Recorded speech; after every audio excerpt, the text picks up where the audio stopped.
దేవుడి మీద ప్రమాణం చేసి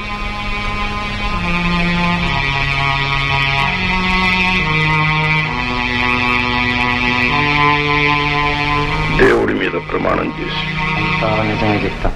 అంతా నిజమే చెబుతాం. అబద్ధం చెప్పం. అబద్ధం చెప్పం.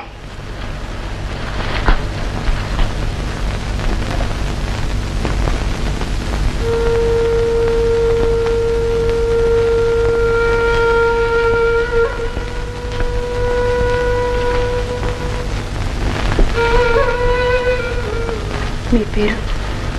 బొబ్బిలి పులి. అసలు పేరు? బొబ్బిలి పులి.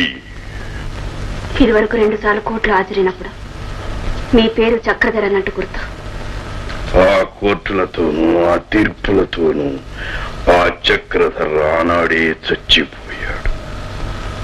మనిషిగా చచ్చిపోయాడా? మానసికంగా చచ్చిపోయాడు. కారణం?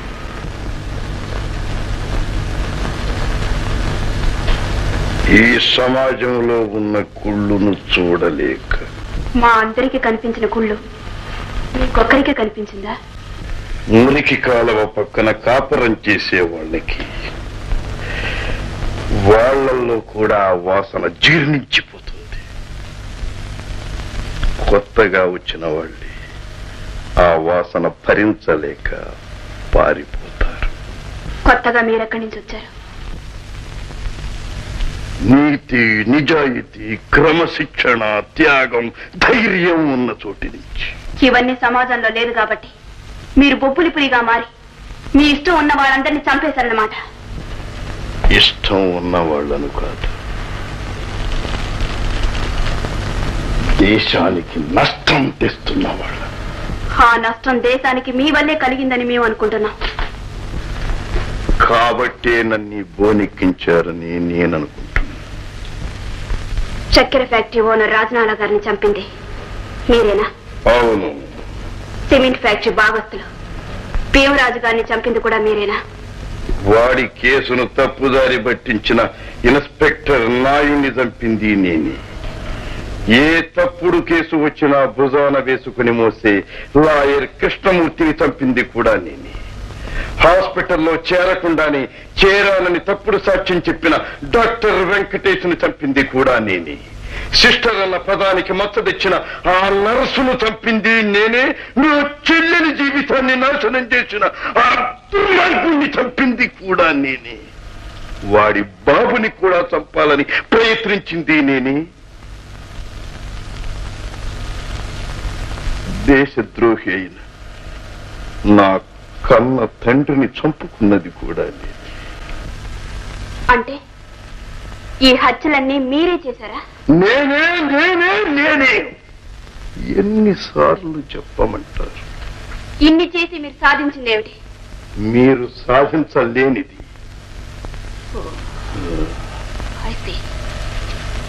తెలియక చేశారా? ఆవేశంలో చేశారా? తెలిసి కావాలని చేశారా? తెలిసి కావాలనే వాళ్ళను చంపాలనే తీసుకువెళ్ళి నరికి ముక్కలు చేశాము.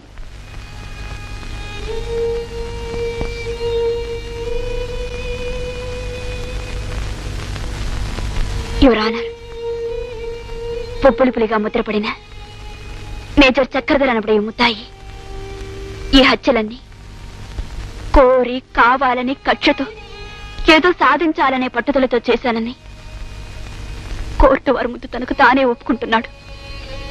సంఘానికి అతి అవసరమైన అతి ముఖ్యమైన కొందరు వ్యక్తుల్ని కేవలం తన పంతం నెగ్గించుకోవడం కోసం గతంలో తన్ని వాళ్ళందరూ అవమానించారన్న కక్షతో ప్రతీకారం తీర్చుకోవడం కోసమే హత్యలు చేశానని ఒప్పుకున్నాడు.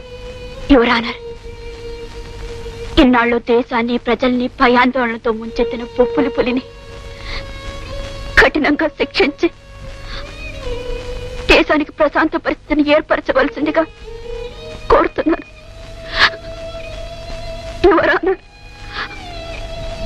మిస్టర్ చక్రధర్ని శిక్షించి న్యాయానికి న్యాయం చేకూర్చవలసిందిగా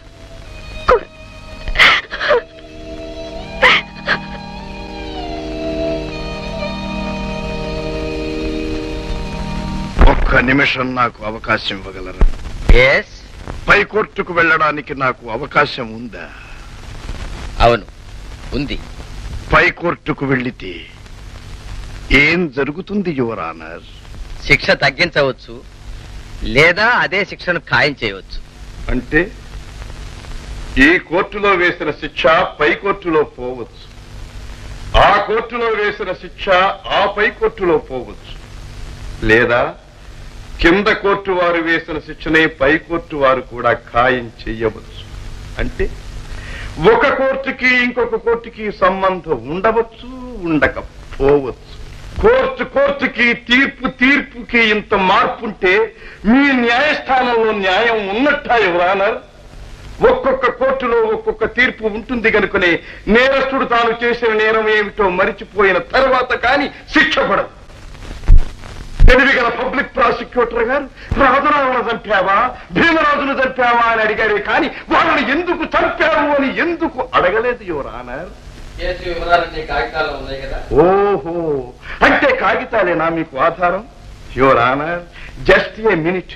మీరు జడ్జిని మర్చిపోండి, ఇది న్యాయస్థానం అని మర్చిపోండి. మామూలు మనిషిగా, హృదయం ఉన్న మనిషిగా ఆలోచించండి యువరానర్. నేను చంపిన వాళ్ళందరూ కూడా వాళ్ళ యొక్క వ్యక్తిగత జీవితాలు, చరిత్ర పుట్టలు తిరగవేసి చూడండి. నేను విధించిన శిక్షకు వాళ్ళు అర్హులో కారో మీరే తేల్చి చెప్పండి యువరానర్. అదంతా కేవలం వ్యక్తిగతం.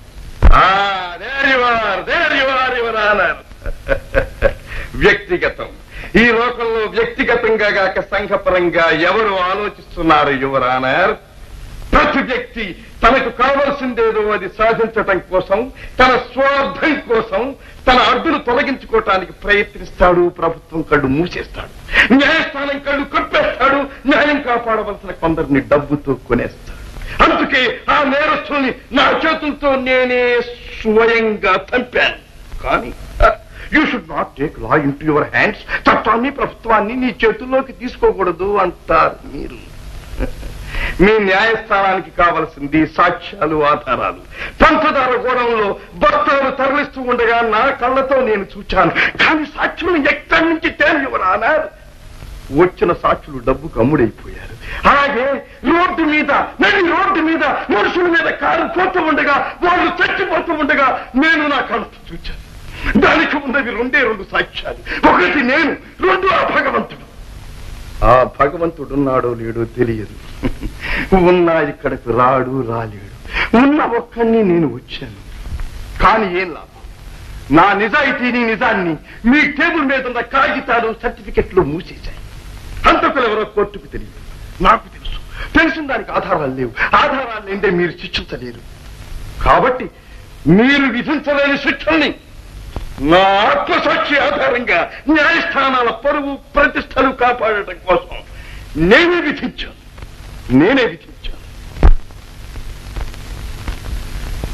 ఓకే యువర్ ఆనర్, మీరిచ్చే తీర్పును, మీరు వేసే శిక్షను అనుభవించడానికి నేను సిద్ధంగా ఉన్నాను.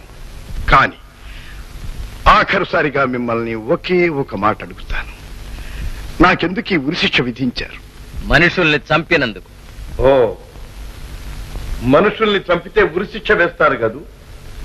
మరి ఆనాడు యుద్ధంలో నేను ఒక్కడిని సుమారు 400 మందిని దారుణంగా చంపాను. అంటే హత్య చేశాను. మరి దానికి నాకు ఉరిశిక్ష విధించలేదే. పైగా నేనేదో గొప్ప ఘనకార్యం సాధించానని మహావీర చక్ర బిరుదం ఇచ్చి నన్ను సత్కరించారు. ఆ సత్కారం దేనికి యువర్ ఆనర్? ఆ బిరుదు దేనికి యువర్ ఆనర్? శత్రువులను చంపినందుకు. శత్రువులంటే మనుషులు కారా? కావచ్చు, కానీ మనకు శత్రువులు. ఏ విధంగా మనకి శత్రువులు యువర్ ఆనర్? మన దేశాన్ని కబళించడానికి వచ్చిన వాళ్ళు. వాళ్ళ దేశాన్ని కాపాడుకోవటానికి వచ్చిన వీరులని కూడా అనుకోవచ్చుగా యువర్ ఆనర్? అఫ్ కోర్స్ కావచ్చు. కావచ్చు యువర్ ఆనర్. వాళ్ళెవళ్ళో మనకు తెలియదు. మనకు సంబంధం లేని వాళ్ళు, మన పొరుగు వాళ్ళు, మనకు తోటి సోదరులు. మనం ఎలా మన దేశాన్ని రక్షించుకోవటానికి వెళ్ళామో వాళ్ళు కూడా అలాగే వాళ్ళ దేశాన్ని రక్షించుకోవటానికి వచ్చిన వాళ్ళు. వాళ్లను చంపితే సన్మానం, సత్కారం, మహావీర చక్ర బిరుద ప్రదానం. మరి మన వాళ్ళు మన దేశాన్ని, దేశ ప్రజానీకాన్ని, పేద ప్రజల్ని, న్యాయస్థానాల్ని, న్యాయాన్ని రక్షించే స్థావరాలని కొల్లగొడుతూ తమ స్వార్థానికి ఉపయోగించుకుంటున్న వీళ్లను చంపితే అది నేరం. దానికి బహుమానం ఉరిశిక్ష. యువరానా, నాకిచ్చిన మహావీర చక్ర బిరుద ప్రదానం నా దేశాన్ని కాపాడుకోవటం కోసమే అయితే, నా దేశాన్ని పరిరక్షించుకోవటమే అయితే అది ఎప్పుడు కాదు యువరానా, ఇప్పుడు నాకు ఇవ్వాలి. నిజంగా మన దేశాన్ని నేను ఇప్పుడు కాపాడాను. వాళ్ళు మన దేశానికే శత్రువులు, వీళ్ళ మన దేశాభ్యుదయానికే శత్రువులు. వాళ్ళు ముందుకు వచ్చి తుపాకులతో పోరాడారు, వీళ్ళు వెనక్కి వచ్చి వెన్నుపోటు పొడిచారు. వాళ్ళలో నిజాయితీ ఉంది, వీళ్ళలో కుట్ర కుళ్ళు ఉంది. వాళ్ళను చంపితే సన్మానం సత్కారం, వీళ్లను చంపితే ఉరి శిక్ష. ఇదే మీ చట్టమైతే మీకు మీ చట్టానికి కోటి వందనాలు. ఇదే మీ న్యాయం అయితే మీకు మీ న్యాయానికి 100 కోటి అభివందనాలు. ఇదే మీ ధర్మం అయితే మీకు మీ ధర్మానికి అనంత కోటి సాష్టాంగ నమస్కారాలు. జై హింద్.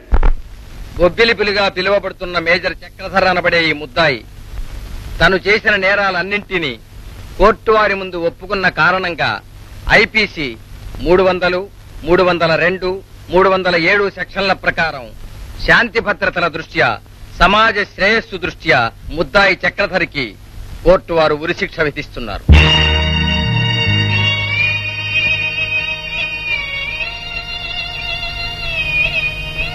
నేరాలన్నీ తనకు తానే స్వయంగా చేశానని ఒప్పుకున్న కారణంగా శిక్ష తగ్గింపు కోసం పైకోర్టుకి అప్పీల్ చేసుకోవడానికి ముద్దాయికి అవకాశం కూడా కలుగజేస్తున్నారు. అసత్యానికి నాలుక కోసి, అధర్మానికి చేతులు నరికై, అన్యాయానికి అక్రమానికి కాళ్ళు చేతులు తీసై, రాజ్యాన్ని స్వరాజ్యాన్ని దోచేసి మసిపూసేసి కనుమూసేసే దేశద్రోహులను చీల్చాలి, చెండాడాలి, చీల్చి చీల్చి చెండా